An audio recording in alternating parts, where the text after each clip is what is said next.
This is Jay Martin.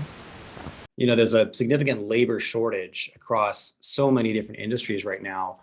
And, you know, call it like post-COVID wake up in the restaurant, food and beverage industry.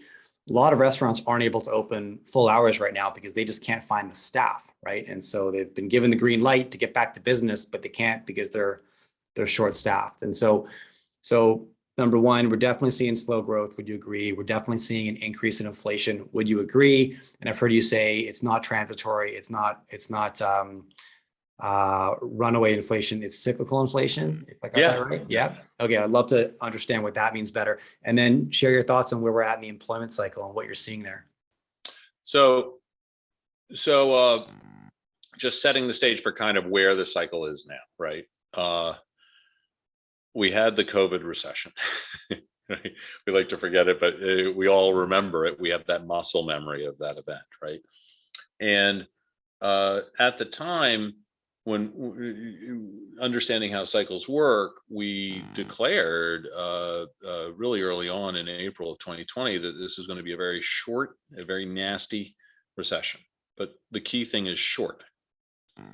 And it turned out to be the shortest recession ever, right? Right. And the rebound. So first off, just right there, in terms of risk management, the end of recession is a risk on moment in a cyclical vantage point. I understand that the headlines were horrific in 2020, and they would scare the bejesus out of anybody. But from a cyclical vantage point, that framework, it's a risk on period. Okay, I just want to so that's less bonds, more stocks kind of. I'm oversimplifying it, but just it's a risk on moment. Okay. Yeah. Then we get to in terms of the cycles, and so that's the cycle in growth to the upside, very sharp. Then cycle in inflation gets going. Okay, separate cycle, and that gets going by the fall of 2020. We have an inflation cycle upturn. It gets quite extreme. It's very extreme. Our forward-looking data on the inflation cycle, which leads by a few quarters, went to a 33-year high, just to underscore how extreme it was. That's a very fast move. And this is juxtaposed against policymakers saying it's transitory. Something that's cyclical, again, as we said at the beginning of the call, is pronounced, pervasive, and persistent. It's not transitory. And so here we are in a very strong recovery, growth rate cycle upturn in growth, inflation cycle upturn. Yet the policymakers are,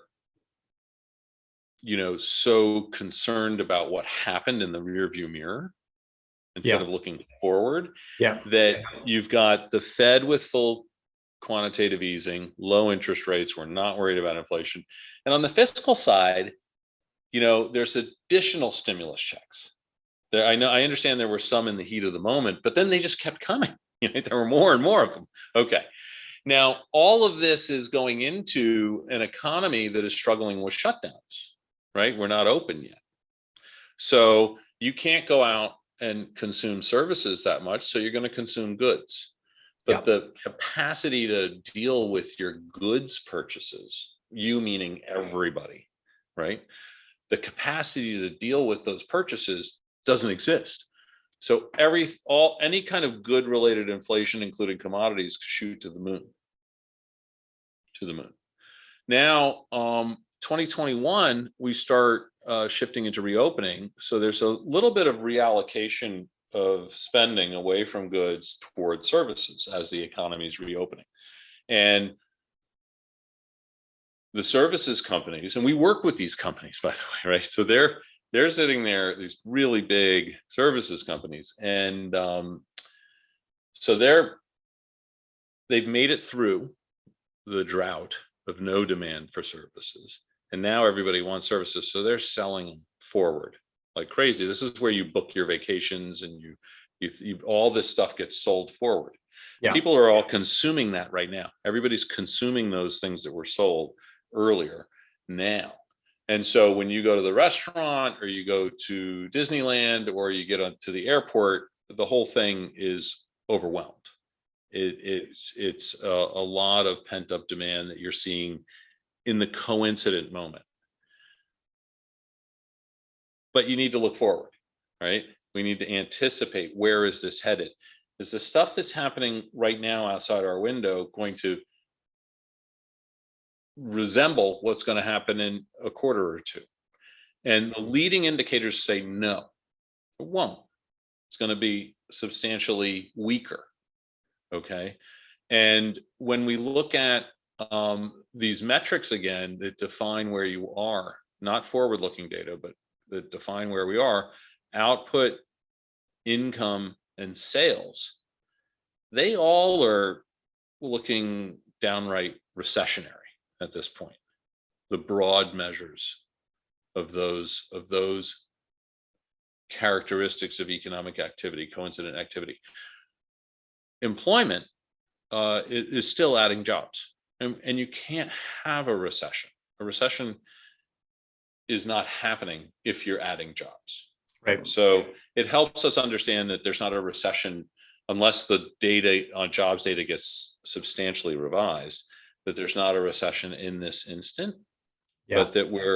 But when we look at the growth in employment, it's decelerating pretty noticeably. So the prospect of a recession beginning is, I think, very, very high, and it could come sooner than people think. And this is related to my comment on Twitter that there's a lot of people who are saying the word recession, right? And so that speaks to the recognition of the slowdown. Finally, I mean, the slowdown's been going on for well over a year, but finally people are recognizing that it's happening. And I think that then that's why the R word, so-called R word, comes up. But I don't think people, I've been studying this stuff, as I said, since 1990, full time. And I don't know anyone who has a very good track record of forecasting recessions. In fact, I agree. The overwhelming evidence is to the contrary. And people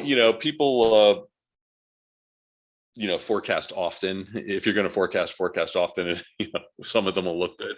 And in this game, there's not that many recessions and recoveries, right? There aren't that many. Yeah. And so you have to be careful when you're doing it. And we have a really well developed process that we go through. We're not winging it. Very, very objective set of things that we're looking at to get to the determination. And so that's the culmination behind my statement to you that, yeah, recession is very, very likely here. It just hasn't started yet.